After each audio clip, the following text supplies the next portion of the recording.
Hi, everybody. Welcome. Good to see you. I hope you're traveling your path smoothly and enjoying yourself, communicating with others, just moving right along. Progression. How you doing? Boysie Stitch in time. I'm here again just to welcome you to another day and encourage you in what you're doing. Got the book out again, Happiness One Day at a Time. Today's date, June 26th. Communication and health. There is a relationship between health and communication. Human beings naturally seek to create ties of communication and intimacy.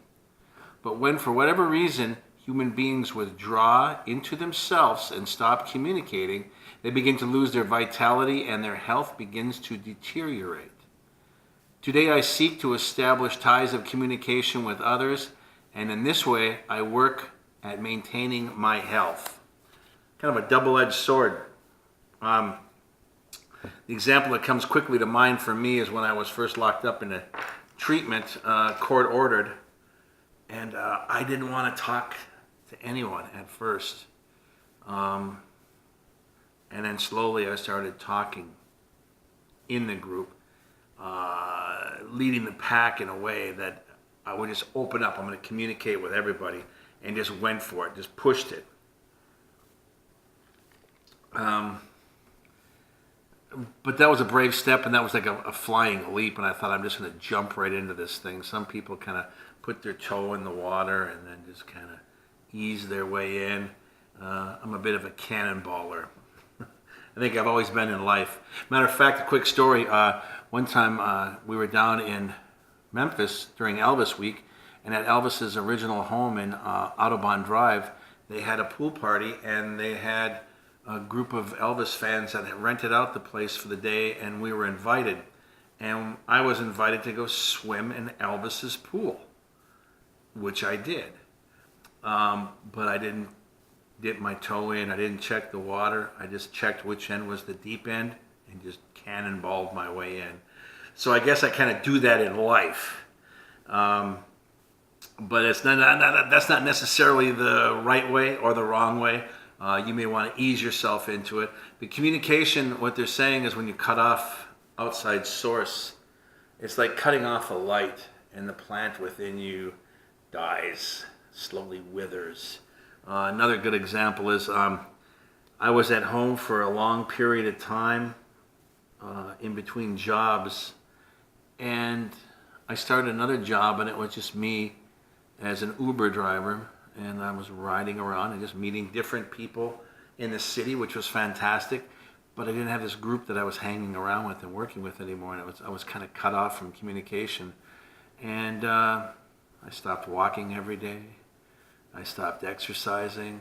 I put on 25 pounds. And yeah, my health deteriorated. Now I'm actively working out, getting back out there. I'm still driving, but I'm still getting out there because I have to be honest with myself. I'm letting myself go, and that's a form of depression. And it has to be identified, and you have to work with it. So even if you've been 30 years sober, cheers, sipping water, 30 years sober, you're going to have things that may come up that could be a downfall, could finally take you under if you're not being honest about it. So communication with others is very important. I just thought it was great to communicate with people. I like just chatting with people about just day-to-day occurrences, their family, what have they been up to. When I'm picking up people for rides, they start telling me their story, and I like to ask questions, more follow-up questions. What brought them to Houston and to live? That's always a fun one. And what do you do for a living? And then you're married, and how many kids do you have? And what other activities do you? Oh, you're a painter. Oh, you sing. You're a dancer. That's fantastic. And people have a lot of other interests outside of what they do, and they're really happy to share it. Communication is just a conversation that one soul touches another soul, and you can open up a little bit. It's actually even easier to open up to strangers. And you can reveal more about yourself. And if that's a fearful thing for you, in a group setting, it'll get easier and easier, and soon you will enjoy it and you will thrive on it. It'll help you become a success. Then you start doing that in your family circle and your friends in which you hang out with, and you will have stronger connection with the people you love and the people who you adore, and that's important. That takes time, but it's worth the effort. And the more time you put into it, the more you're going to see come back to you. But like I say, if you're afraid to share a group setting, like I was in, 12 guys in a circle, AA meeting, and then of course it was court ordered, and we're the same group for months on end. Hi, Cece. We were the same group for months on end. Well, we got to know each other pretty well, and we got to be able to share even more secrets about one another that would be considered really intimate and maybe dangerous. You're exposing yourself more than you wanted to. And with these folks that I was in the circle with, I became stronger. I came to the forefront and became more of a leader myself personally. Others were just content for support, because what they were doing was they were trying to make sure that they remained sober. That was the key for all of us.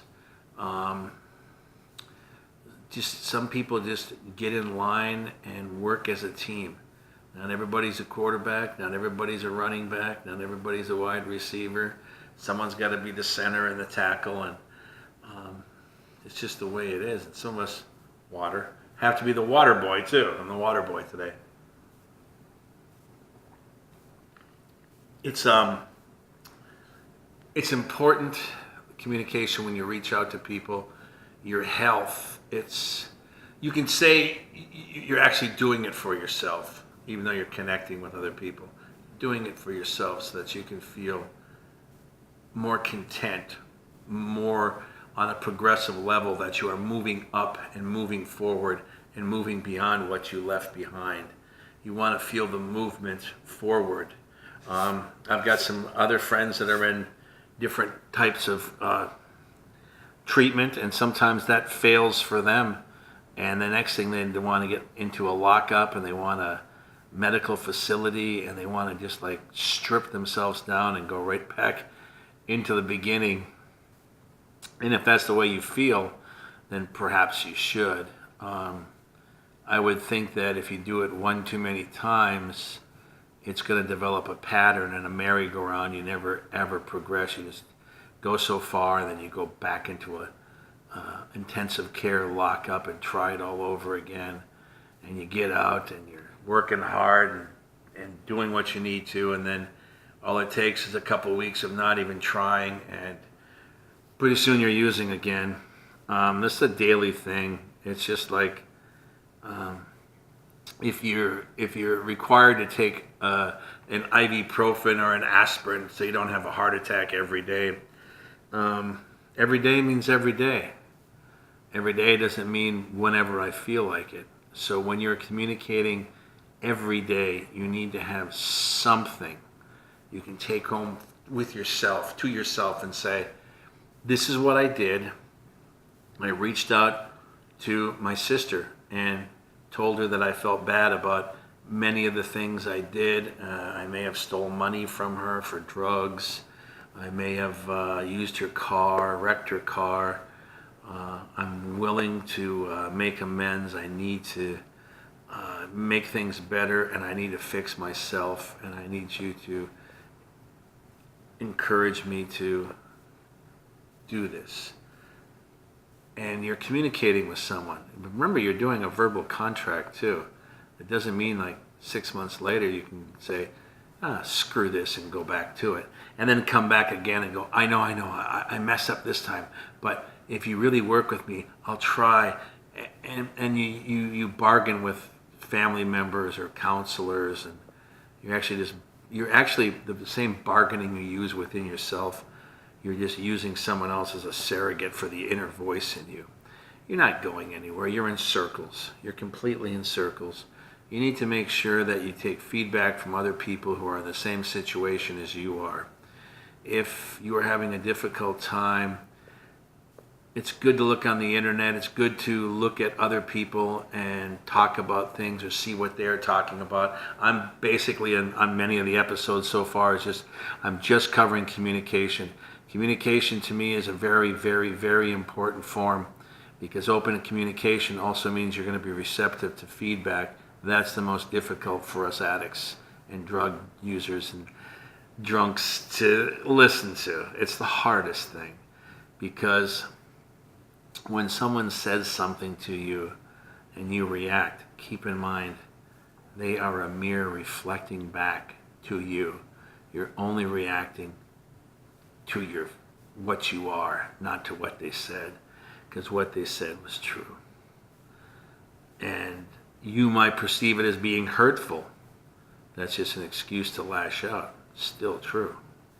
You may perceive that as their way of getting even with you after all this. I mean, after all, I wrecked my sister's car. Maybe she's getting back at you. Doesn't matter. Still true. Still true. And you have to be honest. You have to make sure that you are communicating with other people to reach out, become a better person. At the end of the day, you literally have to look at yourself and say, what did I do? I'd say, Boysie, what did I do today that made myself better? What type of truth did I share with someone? What type of empathy did I share with someone while they were sharing their truth with me? It's a two-way street. How did I react? Did I give them enough attention?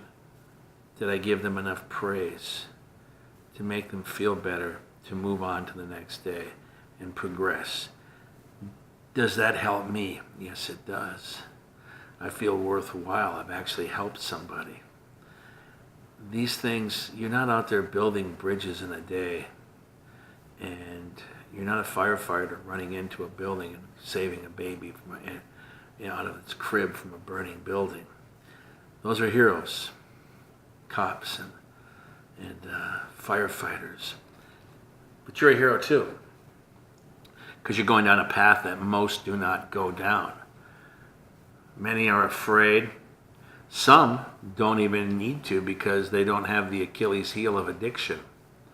Bravo to them. But the reason why we're here is we do have that Achilles heel. That is our weakness. That is our form of regret. That is our form of falling down on our face. That is our form of failure. That is what draws everything back into the sewer again. And then we either emerge from it and try all over again, or we're never heard from again. I've got a lot of friends that are no longer with me that just slowly went down the drain, literally. There'll probably be more.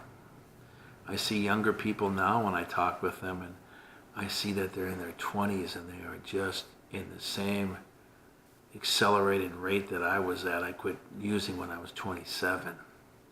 The famous 27 club, where rock stars die at 27. I guess it was a crossroad for me, a fork in the road. I chose to try sobriety, and I've been on that path ever since. I encourage you to continue on that path. I'm having difficult times. Like I said, I now have to go out and start losing this 25 pounds I gained. Out of a form of depression, cutting myself off. It's like the book of One Day at a Time, happiness book. I am cutting myself off from people. When you cut yourself off from people, there's a safety back there. There's also a lot of loneliness. And you really can't do it on your own. I've been out of the program for years, but the honesty and the communication is what kept me going. That's the reason why I was able to communicate with my wife, co-workers, peers. Every now and then I would meet a few people that were in the program and got to talk with them and pick their brains to see what made them What made them do what they do and continue in their success? And as I went along, I just realized that the more and more I went, the higher the number of my years of sobriety, the less and less the group have become. I'm kind of a party of one right now. I do have a lot of friends that have been sober for 4 years, like Scott, and he's doing well, and I applaud him because 4 years is a lot of work. It's just, but it's you hear these things about the journey of 1,000 miles begins with one step, and you can look at that and go, God, that's just such bullshit. That just it's supposed to be some sort of self-made motivation. It's really the truth. That's all it ever is. It's all it ever has been. The truth is what you need. If it's a quick little bumper sticker thought, that's fine. 1 day at a time.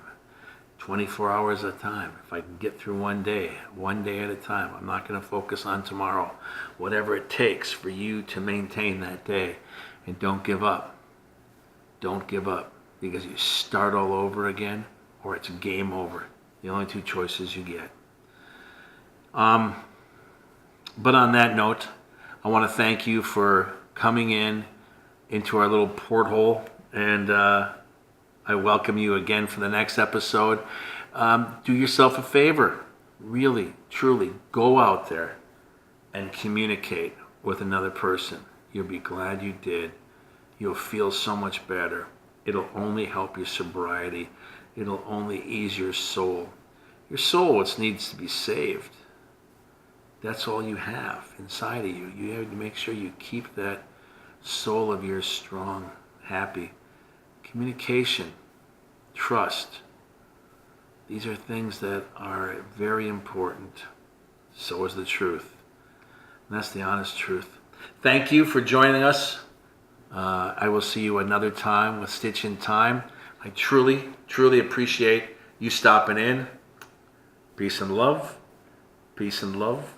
Until next time, thank you. Keep communicating. It's all about the truth. Bye-bye.